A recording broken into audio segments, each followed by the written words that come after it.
lè jà ọ ní kéèjà bá ti di bí ìjà léyẹ kọ gbàgbádá sílẹ̀ kọ yọ ọ ẹkẹ láńlọ́ọ̀dù lèmi ló ní ó jẹ yéye ó pe kìtìlá títa olùkọ́ wa tó òjòjù ó gbùlù ó gbé téèpù síta olùkọ́ wa tó òjòjù àsan ọ̀rọ̀ náà ó lé ọdún ìfáàtì òjòjò jẹ èso nìkan ọkọ òbe ọkọ Pasuma ọkọ Òṣùpá ìfáàtì akitì ló lè jà o ìjà ló lè jà o anyway ni wọ́n kí mi wí ẹ̀ kùjọ bẹ̀rẹ̀ kàríyá bẹ̀rẹ̀ ọmọ face to face náà ìpele wọ̀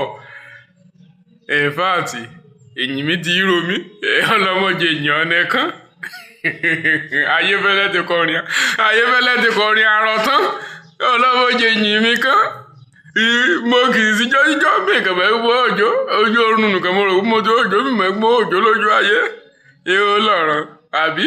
2026 ká mọ̀ sanwó lé ọkàn dáa anyway kété ní kí n bá wá business kó wà lucrative kọ́ ẹ pé kì í ti aṣọ́ọ̀tì nínú ọdún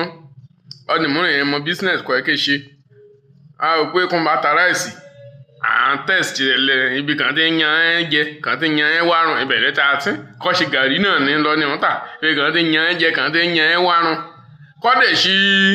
ẹ̀pà lọ ní ọ̀tà à ń fẹ́ gbèní so business kì í yọ̀tà kan tá a gbèní kan tá a yan jẹ kan tá a bá ń test rẹ̀ ibẹ̀ lè ta èrè gọ́bọ́í ìyá ta rat poison ọ̀kẹ́ àti ìdídú kan ń gún ẹ̀sọ́ ní ayé ọ̀yàn yìí ní jẹ́ àìmí ìṣeré kí nǹkan yìí mí ìṣeré èmi gan mọ̀ pé